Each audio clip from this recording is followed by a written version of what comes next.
Hey everyone, Dan from CouchSoup here, coming at you with a review for Bayonetta Origins.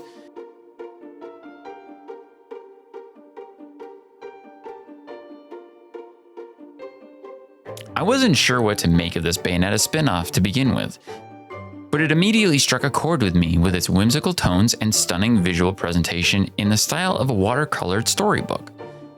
As I played the game, I felt different sensations that reminded me of other games such as Zelda, Yoshi's Island, and Astral Chain. Straight away, it feels like there is something special about this game. The only experience I have had with this series is the original Bayonetta, which I played way back when it first dropped in 2010, looked like this.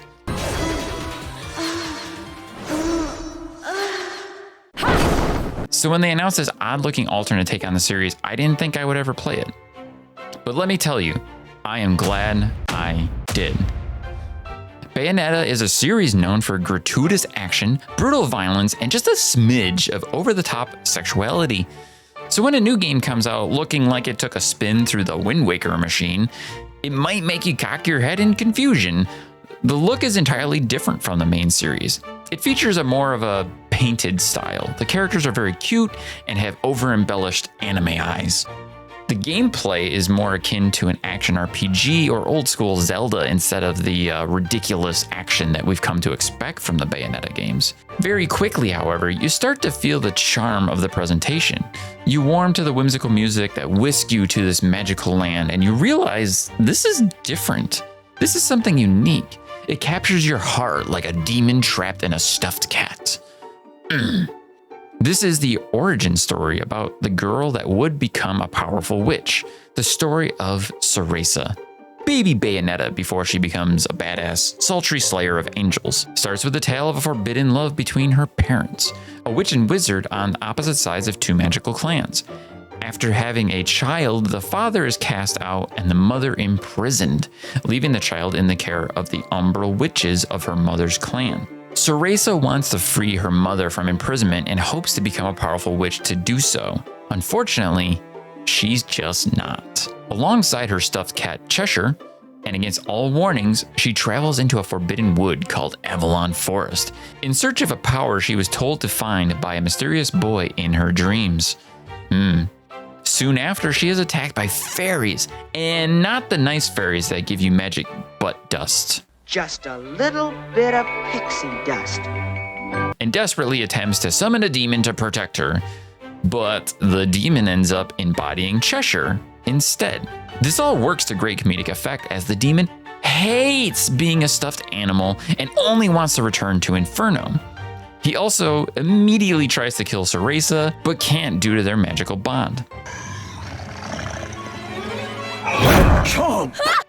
So he begrudgingly helps her so that she can send him home. All of this is delivered in the style of a watercolored storybook with amazing voiceover performances. I especially love the voice for Cereza by Angela Wall. Don't worry, I'll send you home. Once I figure out how. Which to me sounds like a cheerier Hermione Granger. You're saying it wrong. It's Leviosa.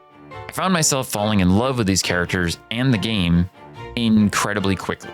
I think this game is absolutely gorgeous. Everything looks hand-drawn and painted in a brilliant mix of vibrant colors that drip into the page and fill the scene. The environments look stunning and feature some Van Gogh-esque backdrops behind them to add to the moving tapestry. With each scene, a page turns and action plays out in frames that fill with color and texture. This is where I get some Yoshi's Island vibes. Meow. The characters also have a striking style that adds to the feeling that you're looking at moving drawings. When you get into the action, the use of color makes combat explode off the screen with some impressive effects. If you can't believe it, the sound design in this game is just as beautiful as the visuals are. The music is a perfect accompaniment to any scene, with whimsical pieces setting the tone for most stages, playful piano for lighthearted moments, and swelling overtures to elevate exciting and intense situations.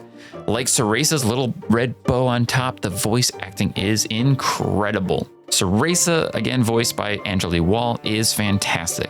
She may come off as a sniveling, whiny child in the beginning, but as the story progresses and the character grows, so does Angela's delivery.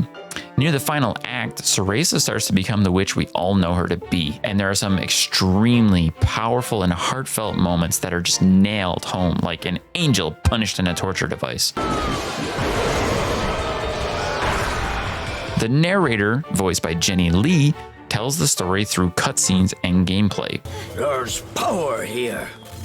It feels big. But she also voices Cheshire, just like someone would do when reading a storybook to a child and voicing the characters. Get out of the way! Cheshire yelled at the terrified Cereza. I found this very charming and added a lot of personality to the story. Her delivery is amazing, and it makes me feel like I'm Fred Savage in The Princess Bride getting read a bedtime story. The end.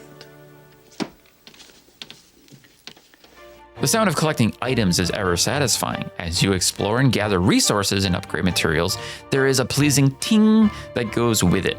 Yet again, taking a page out of the Zelda handbook, when you open a chest, Cool. there is a very Zelda-esque fanfare, which makes me wonder how much involvement Nintendo had in the development of this game. I'm certainly not complaining though, as it all works wonderfully well. The core experience revolves around exploring the lush forest of Avalon. Again, this feels akin to classic Zelda games with a blend of action RPG combat. You explore the map by making your way through maze-like areas, solving puzzles that will require some solid thought and logic, which has you utilizing Cereza's magic and Cheshire's strength to clear your path moving forward. This is where the game really stands on its own with its unique gameplay and dual character control in order to complete puzzles and defeat foes. Many of these puzzles will have the main characters working together, as Cheshire goes down one path and Cereza traverses another, all the while assisting each other to progress. As you explore, you will use Cereza's magic to activate various plants by dancing, timing stick movements to do so. Cheshire can smash obstacles in his base form, but you will learn new forms that allow him to pull with vines, smash rocks, blast water, and shoot fireballs. You will have to face tough foes known as fairies that inhabit the forest. Here you will battle with Cereza and Cheshire. If you've played Astral Chain, this will feel kind of familiar to that. With the left-hand controls, you'll have Cereza cast binding spells, use items, and recharge Cheshire. On the right hand, you control Cheshire, where you have basic attack combos and you'll unlock special abilities as you progress. It sounds complicated, but it's actually quite simple, and it's oh so satisfying. Some of my favorite moments were when during a boss fight, I would have to execute some button mashing to perform over-the-top finishing moves that left me squealing with joy. Ooh, yes. Get him. Bash his face. There are options for some of the combat mechanics that make the combat easier for those that want more of a relaxed experience. That being said, there are also some challenging boss battles that had me using health potions more than the rest of the game. For me, I thought the game felt a little too easy, but I also feel that that is by design. I only wish that the game had included some difficulty options. When exploring, you'll hug the plushy Cheshire and use him to explore by tossing him up on ledges, running faster, or booping enemies to shake him down for goodies. And I mean boop, like boop, boop, boop, boop. You give him a little boop. Boop, boop. You will collect resources for upgrading Cereza and Cheshire's skills and abilities. There are two skill trees. The first one increases Cereza's magic affinity and binding spells. The other opens up powerful attacks and finishing moves for Cheshire. Before long, you will be pulverizing fairies and reaping the rewards for more upgrades. Miss Mix-a-Lot. Throughout the world, you will come across dungeon-like voids called Tirnanog.